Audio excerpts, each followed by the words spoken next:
What do you think about a long-term carnivore diet? That's a good question. Well, to be completely honest, Welcome to the first interview of Meet the Truth. I'm Lauren Johnson. Here we're going to cut through the hype and get real about the most controversial diet in the world, carnivore. Today I'm sitting down with Dr. Eric Berg, one of the leading voices in health and nutrition. In this interview, we're going to dig into the carnivore diet, the controversy, and whether this could be the future of health. Let's get into it. Dr. Berg, thank you so much for being here. I think a lot of people are curious and maybe even a little bit skeptical about carnivore, so I'm excited to get your honest thoughts. What do you think about a long-term carnivore diet? that's a good question. Well, to be completely honest, for long term, don't know 100%. If we take a look at our history, I mean, for eons, we've lived on a carnivore diet. But as far as the type of foods that people consume, it's still a bit of an unknown. There's some unknowns, but short term, people are winning like crazy. And I don't want to discourage anyone from doing this because there's even people doing it for quite some time and they're still thriving. So it really also depends on the version of carnivore that you're doing. Because let's say, for example, you are only eating lean meat. That could be a big problem because you can only use between, 20 to 30 to maybe 35% of protein as fuel. And if you don't have enough other things like fat for fuel, let's say you're eating no eggs, for example, no egg yolk, or you're doing all lean, you're going to run into a problem with that. I see that one big barrier. So this is why when you do carnivore, you want a variety. If you want some organ meats, you want to do eggs, you want to do fish, maybe some cheese, things like that, to have a well-rounded carnivore diet. So I think there's a way to do it. And a lot of people are thriving, and time's going to tell. And I'm sure there's going to be a lot of research in this area that's really going to tell us. But I mean, we've already been doing a long-term study on the standard American diet. And look what that's got us, right? So for someone to think, even discourage someone from doing a long-term carnivore diet, like, okay, what are you going to compare that to? What do you think is better than that, right? So that's my answer. Let's bust some myths carnivore has, and then we'll get into a few of the meatier questions. Okay, so number one, will you get scurvy from eating only meat? No, no, there's been some data on people that lived on seal fat I mean, like up in the Arctic, and they basically did not get scurvy. So I think your body can adapt. Our body doesn't actually make vitamin C, so that's always the common problem. But I mean, think about you can even get scurvy if you're consuming a lot of carbohydrates, sugar, because sugar actually, the chemistry of glucose and vitamin C is so similar, they compete. So a lot of people are becoming vitamin C deficient when they're consuming way too many refined carbs. I've never heard or seen anyone that is in the carnivore area getting scurvy. In fact, even in the Indians that lived on a lot of meat, organ meats, caribou, things like that, they would get some vitamin C from the adrenal glands. So there is vitamin C in certain organ meats. Is fiber essential for the gut? The gut microbes can adapt and live on other things as well. And I was curious about that because I was under the idea that we needed fiber, fiber, fiber, and I used to push a tremendous amount of fiber. I don't push that anymore. I think personally, I enjoy some fermented fiber, like in sauerkraut and things like that, and I have smaller salads and things like that. But I think the worse that your gut is, especially if you have the inflammatory conditions, whether it's celiac, irritable bowel syndrome, or any even SIBO or any of the gut inflammatory thing, that the worse you're going to be able to do with fiber. Fiber is not the best thing to heal the gut. It's going to irritate the gut. So we don't know exactly all the details of this, but I do know that your microbes can adapt and eat other things other than fiber. I did actually watch one of your YouTube videos the other day, and you were saying how if your gut is already inflamed, that fiber can make things worse. So Oh, I thought that was really interesting. 100%. Yeah, it'll tear it up. I recommend the carnivore if you have any problem with your gut, you need to do that. Is meat dangerous for the heart? No, it's actually therapeutic for the heart. Out of all the foods that you can eat, meat is the most healing food of anything. Okay. So you have the protein in there, you have There's trace minerals, there's minerals in there, there's other compounds that are super healing. Um, yeah, this is how we repair a body. I think if you're going to make your body sick if you're deficient in this animal protein. If you just take a look at all the junk food, right? Like with kids, it's 65 to 70% of their calories are junk food. Adults, it's 55%. And these little kids, it's like up to 60% of their calories is ultra processed food. What's missing in the ultra processed food is protein. It's all carbs and seed oils. So when you start giving people animal protein, all of a sudden they just come around. In fact, I talk about how I got into keto not through lowering carbs. I basically started eating more animal protein, especially for breakfast. And that's really what turned me around. I was like blown away because here I was doing these plant protein shakes, which is just pure Yeah. garbage. And I was feeling like crap. So animal protein has the highest healing value of anything. That makes a lot of sense. I personally healed MCAS with the carnivore diet. I had a lot of really unfortunate health issues, migraines, joint pains, really bad anxiety, and carnivore healed all of that within 30 days. And so Wow. I did it for a solid year. I eat a couple things other than carnivore, like onions and berries, but for the most part, my diet is meat and eggs, and tallow and salt. And it's been incredibly therapeutic, but also freeing. Like I have my life back. So I love hearing different doctors' takes on it. Yeah.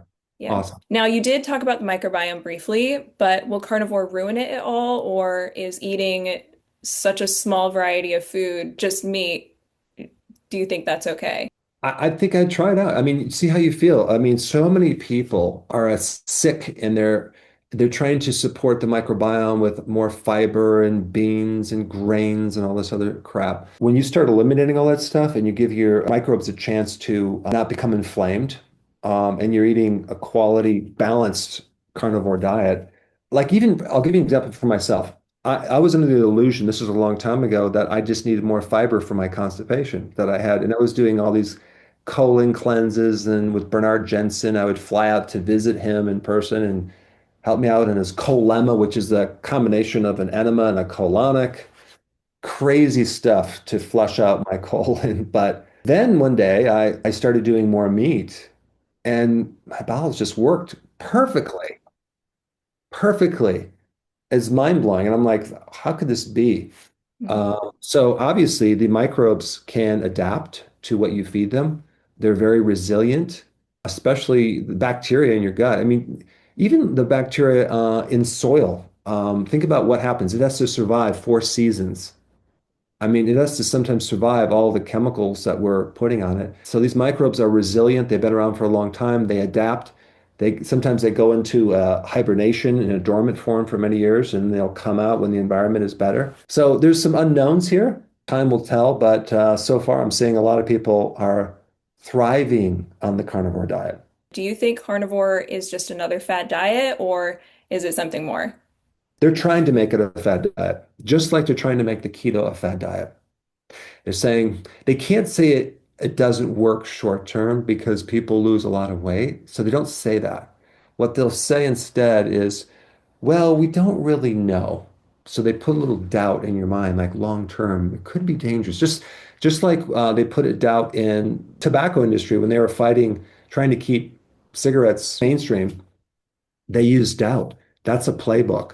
Mhm. So the same exact playbook for keto and carnivore. Here's one little problem. It works. Both keto and carnivore work way better than any other diet. The problem they're dealing with is that once someone starts carnivore and they feel better, it's really hard to convince them that it's not working because it's working for them. And once they see it for themselves, you can't trick them anymore. So they can try and oh, you need to go back to plant-based and you should try this and that. But it doesn't really work for most people. Mhm. So it's just once someone really knows the truth about it, you can't trick them back to doing some other crappy diet. So I don't even though the media will say that oh yeah, carnivore was just a fad. If you just take a look at the trend of meat red meat, the trend is skyrocketing. For younger people, different ages, it's not going away. What's going away is the lab-grown meat project that they're trying to push on people. A plant-based is going away. This whole eat more fiber is going away. Why? Because people are not getting well on it. And so the truth is that you start doing some high quality animal protein, you feel so much better, you're going to stick to it. So the trend is actually animal meat. The top people who are doing the lab grown meats are also people involved in selling you real other meats as well. Not that grass fed, grass finished, but industrial, farms and things like that. So they're hedging on both sides. So they win on both sides, Mhm. unfortunately. This is another reason why I support the smaller farmer to do, to grass fed, grass finished meats, because they really are investing a lot of their time and resources into making it right. I consume also a lot of lamb. I think I'm starting to like that even better than beef because it's so like a grass-fed lamb is like it's so delicious with the fat and I just like it because I live on a farm and so we have the our options to consume our own meat. But I'm also doing deer meat as well. I like that, and I switch up to even pork. But that lamb, oh my gosh, it's my new favorite meat. I mean, it's delicious. So, in fact, I think I'm going to have some later today. I like lamb too. Do you see a different level of healing between carnivore and keto? Well, I think carnivore is pretty hardcore zero carbohydrate, right? So you're going to lose more weight. You're going to create more dramatic effects right off the bat. You're going to, for especially with autoimmune stuff, and you're going to also feed a lot of glutamine from the meat, which is going to heal the gut. So it's more of a powerful effect on the body versus keto. And then there's a lot of different versions of keto, right? You have the dirty keto and you have this and that. Here's my thought. If you don't have a lot of gut issues, like myself, I can do some fiber. I do onions, I do garlic, I do salads here and there. But I always, as my base, have high quality meat and protein. I do a lot of dairy as well and cheese. Here's my suggestion for anyone. Try it both ways and see how you feel. Let your body tell you what works for you, not some diet by someone else because they don't know. Like you're going to know how you feel on it. Try it out, and then you'll know for sure. Try out a complete vegan diet and see how you feel. Then you'll really know what to do. But you're not going to know unless you try it. That's right. Yeah, my husband had to convince me to try the carnivore diet for a couple of months. He was telling me, Lauren, you got to do it. You're really sick. Just try it. I'll do it with you. And I did it, and I was better in 30 days. And he lost 50 pounds within, I mean, a couple of months. It was insane. So, Wow, yes, that's great. it's great. Do you think that there are certain autoimmune diseases that carnivore works best for?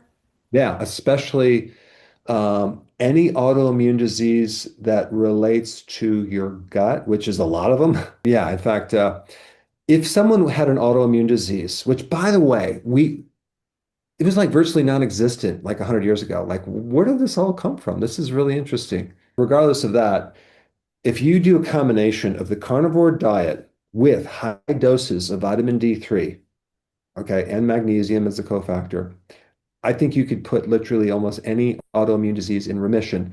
There's Dr. Coimbray, who is really into the high vitamin D protocol for autoimmune disease. I mean, like for MS, you can apply that to anything. But if you also then do the diet, the carnivore, you take it to the next level. The combination of both of those actions, I think, is the ideal way to put that thing back in remission because you're going to drop inflammation way down. The elephant in the room, basically, and it's invisible because it's so obvious. They don't get into the diet. They don't talk about the diet. Even if you had cancer, they're going to say, well, just eat what you want, take your chemo, right? It's all about the management of symptoms, treating the side effects from the junk food, when the biggest omission is the diet. Could you imagine if they just focused on diet and got people off all this crap and eating real food? It would dismantle this whole scam. And I think it's a scam. Yeah. So that's what we're dealing with is when you evaluate for someone for health, you better look at all of the factors involved, but they're missing the most important elephant in the room, which is the diet. Do you think keto is dying out and carnivore is taking its place at all? There's a lot of bad propaganda on both right now. Okay. They've been attacking keto. Big food has been attacking keto for a long time. And so, of course, the numbers are going down. Um, I know that. I'm aware of that. But that doesn't mean it was a fad. It was attacked heavily. But I think myself and other influencers are working really hard to get more people to try both keto and carnivore. So, yes, it's taken a hit, not because it doesn't work, it's simply because big food has lost a lot of money, a tremendous amount of money, and they're fighting it, especially right now with RFK. The Rockefeller Institute has put out $100 million to support this food as medicine initiative. Have you heard about that? Yes. Well, if you look at their foods, it's like mom's meals, I think it's called. You ever look at the ingredients of that? Hmm. It's more institutional junk food. Yeah. So the problem is that politically, there's a lot of money in food, and they have a lot of money, and they're pushing things, and we're trying to push the other way. One thing that we have that's more valuable than money, we have the trust of the average person, and because we're just helping people, right? And we're trying to get them on the right diet. And so as they get better, the trust goes up. But people don't trust big pharma or they don't trust big food. But they have a lot of money that they're working through sock puppets and talking heads and people that they buy off. As you know, there's a handful of so-called credible influencers out there that are really attacking carnivore. They're attacking keto. They're supporting seed oils. They're supporting this idea that it's just calories in and calories out. Yeah. If you just take a look at the definition of food in the dictionary, that which is eaten to sustain life, promote the repair and growth of tissue. That's the biological definition. Did you know that there's another definition of food that's a legal definition? Have you ever heard of that one? No. It's very generalized. They even use food in the definition. It's some ridiculous food is food and particles that relate to food that, as long as it's labeled correctly, it's considered food. Like it's ridiculous. It's something like that. I'm paraphrased, but this is the legal loophole that they've been using since 1938 to call ultra processed food or fast food, but it's not food. Junk food is not even food because it doesn't even get close to the biological definition of food. Mhm. So this is why we don't need another medical professional in HHS. We need an attorney, RFK. That's why we have him in there. So he's very aware of this, and they're going to be defining ultra processed food really soon. So I'm very hopeful that we can get these definitions straightened out, which will make a big deal, a big progress. I really hope so. We need that. Yeah, we do. I have two final questions. If you had to start over today, would you choose keto or carnivore? Well, I think carnivore is awesome for so many different things. I just personally, I have a hard time not having some other things. I like onions, for example. I like olives. I like olive oil. I like arugula. And so it's helped me, hasn't bothered me. So I'm not going to change. And I've been getting a lot of great results on with a healthy version of keto for so many years. I just don't see the need to change. However, those people that have a lot of like serious diseases and gut issues and they need to do carnivore. So that's kind of where I'm at on that. That's why I have not gone carnivore. Yeah, that makes So, sense. And I think it's great that it's so individual. Nutrition can be changed per person based on their needs. And I think that that's the best part. I mean, it is restrictive when you're on carnivore, and not everyone can do that too. So, it's like you just have to, something is better than nothing. So it's like you have people that are very militant, like everyone must do this one diet. Like I'm not, I don't think that's the best way to do it. I don't think you're going to get agreement on with every single person on that. Even people, I'm not telling everyone should do keto, like if a child has a good metabolism and you haven't started them off on junk food and they were breastfed and they have good immune system and on the farm or something and then they want to have some fruit occasionally, I'm not going to tell them not to have some fruit, you know? So anyway, but of course, there's not many kids that have good metabolism, so that's a whole different story. Yes, I agree. Last question, where do you see carnivore in the next 5 years? Do you think we're going to see it going mainstream? I don't know. Maybe it really depends on how coordinated and organized carnivore group itself can be. Because it's going to take a lot of organized effort to put out the truth about it. And I don't know right now where they're at on that. And I'm hopeful that it will become mainstream, but we'll see. We'll see in probably in the next year or so what's going to happen. But I don't know. Well, Dr. Berg, thank you so much for joining us and sharing your honest thoughts. I so appreciate it. And if you like this video, click the like button and hit subscribe, and I will be putting out more videos soon with more eye-opening conversations, and we'll see you next time.